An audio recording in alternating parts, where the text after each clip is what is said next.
Hey folks, welcome to another vlog. This is Star versus the Forces of Evil, episode 11. Mewnipendence Day and Banana Magic, something like that. This was a really fun one. I really enjoyed this episode. These two episodes, however you want to put it. They were both quite solid in pretty different ways. So diving right in, Mewnipendence Day was great. I love Mewnipendence Day. It had all the subtlety of a brick to the face, but sometimes that's what you need. So clearly, this was about Thanksgiving. The holiday in which we Americans celebrate the arrival of the people who, committed genocide. And we completely erase that aspect. We make it all about, friendship and cooperation, and they welcomed us, and then totally leave out, the murder and the burning and the wars and the smallpox blankets and all the other horrific things that we have done to Native Americans.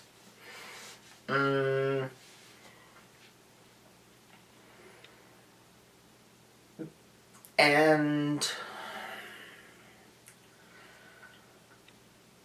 yeah, that's exactly what's going on here. Is Star has been raised to believe that her people came to Muni and settled there, and there's no mention of anyone else already living there, and then the monsters attacked them, and they defended themselves.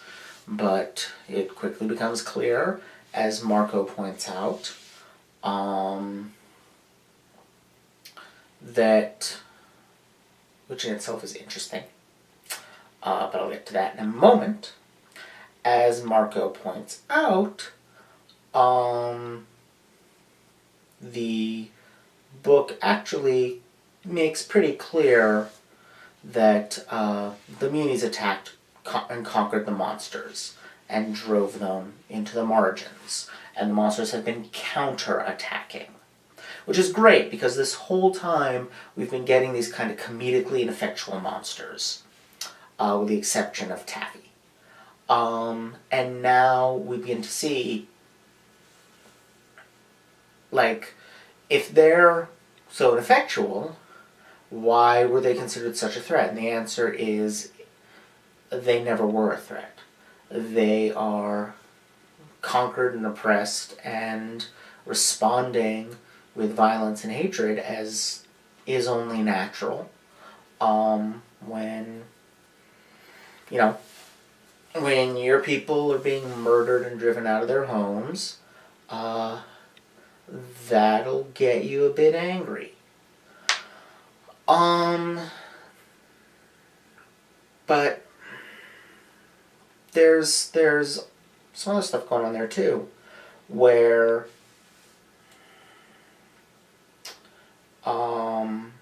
sorry, brain just kind of went. I had a point I was going to make, but I don't remember what it was, so I'm just going to move on and hope it comes to me. There's the aspect then, of course, of Star. I remember what it was. Marco, he's Hispanic, and a lot of, there's this kind of stereotype that Hispanic people are all illegal immigrants, they all came over here from Mexico or whatever, but the thing that we can, that Americans like to conveniently forget is that we took over half of Mexico. Texas and the entire American Southwest and much of California were part of Mexico. And we conquered them. Which means in a lot of the most Hispanic parts of the country, the Hispanic population was there first.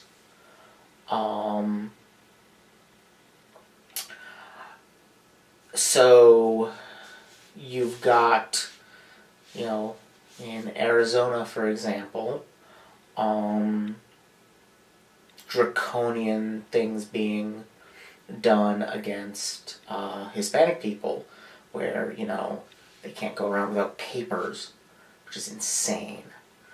And it's happening because the white population thinks that they own the place, and they, believe that they're being invaded by Hispanic people, but in actuality, the Hispanic people were there first. White people conquered it. So that's exactly what happened in Muni with the monsters, isn't it? The Munians think that they're being attacked by the monsters, but really the monsters were there first. They're not invaders. They're home. It's Muni that's the invaders. Munins, that's what they called them. So, of course, Marco would notice that, It makes sense that Marco would be the one to notice that, because that's his own, that very likely is his own heritage, too. There's a kinship there. Intentional or otherwise, it strengthens the resonance, not just Native Americans, but there's a lot of oppressed populations in the United States. A lot of people that we treat as monsters. It ties in with what this show has been doing with, the grotesque and the other, and trying to, bring together the other, the quote-unquote monster, and the quote-unquote human. And what we're seeing is that the depiction of others as monsters is what's being called into question. The notion that there's normal people and monstrous people. Normal people and other people. And that's not how it works. That's not true. Everybody is marked. Everybody has, there's no baseline humanity that everybody else is a departure from.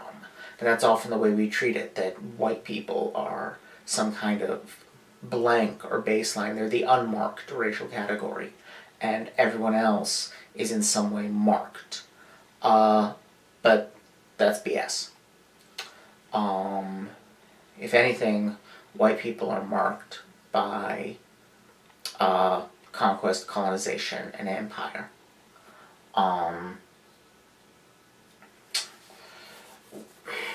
It's not hard to make a case for white people being, the most dangerous, violent, and destructive ethnicity in the history of the world. But who's counting, right? The point is that there's a whole lot of parallels in this fun, innocent little episode, but ultimately, to real life, but ultimately, it takes someone for whom that kind of oppression and that kind of violence resonates, someone whose heritage contains being a victim of that, to point it out to the privileged little princess that, the truth. And to her credit, said privileged little princess then reaches out to the monster whose name I'm forgetting. She doesn't quite invite him in. She's not quite to that point. But she's reaching out. She's making overtures of trying to bridge that gap and trying to maybe heal a little bit the wounds that her people have inflicted. Obviously, one piece of corn isn't going to make up for who knows how many centuries of violence and oppression, but her heart's in the right place, which when you're dealing with a middle schooler, that's really kind of as much as you can expect. You know, for all her magic and stuff, she is still, 13? But yeah, it was a really good episode. So moving on to Banagic or whatever it was called. That one was just silly fun for almost the entirety of its length. It was just silly fun. You know, I'm honestly surprised that the As Seen on TV Gizmo actually, produced good results. I was fully expecting her to go on this great quest to acquire it, and then it would be completely disappointing.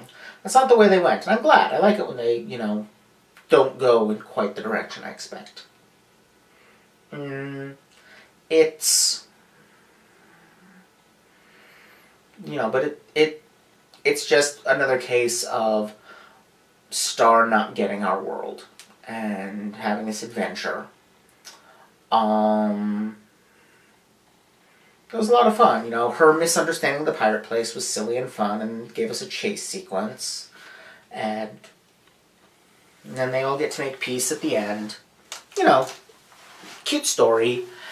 And then there's the last few seconds of it, where Marco admits to underestimating her and she's just like, and walks off.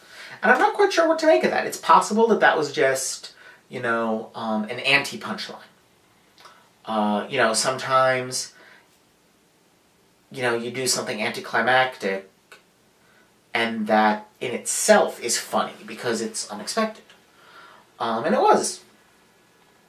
But on the other hand, I can't help but wonder, is this Star finally noticing that Marco doesn't have a lot of faith in her when it comes to navigating Earth stuff?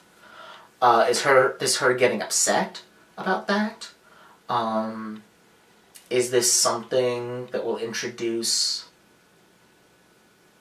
a new element of conflict going forward, where she wants him to respect her more, or she wants to prove that she can handle Earth stuff, or, whatever? Probably not. Probably it's just, an episode-ending gag that will have no repercussions in the future. But it certainly could. And be an interesting direction for the show to go. Don't know if they're gonna. There's only, I think, 2 or 3 episodes left. And I am pretty sure that we're building up to Taffy as the villain, and Star and the monsters having to cooperate against him. It'd be pretty funny if Ludo were the damsel in distress that had to be rescued at the end. That'd be a nice reversal. Or it's possible that Taffy will be around for longer, that there's a longer game being played, but I don't think so, because I don't think they knew they were getting a second season. So I think they have to pay off pretty much everything now. But we'll see. I'm looking forward to continuing on with this show. Since there are only a couple episodes left, I can't remember if I said this in a previous video. I know I've said it in a post to the Patreon, but both Steven Universe Season 2 and Gravity Falls have ended at this point, so I'm not going to do a vote for what to watch next. I'm going to declare by fiat that after I finish Star, I'll do a panel post, of course, a panel video, and then I'm going to jump into Steven Universe. And then I'm going to, after Steven Universe is done, after I finish the second season of Steven Universe, I'm going to do the rest, the second and final season of Gravity Falls. Then, if Steven Universe Season 3 is done, I'll do that. If not, I'll have a vote, pick a new show. But anyway, next time we'll continue on with Star versus Force of Evil. Bye.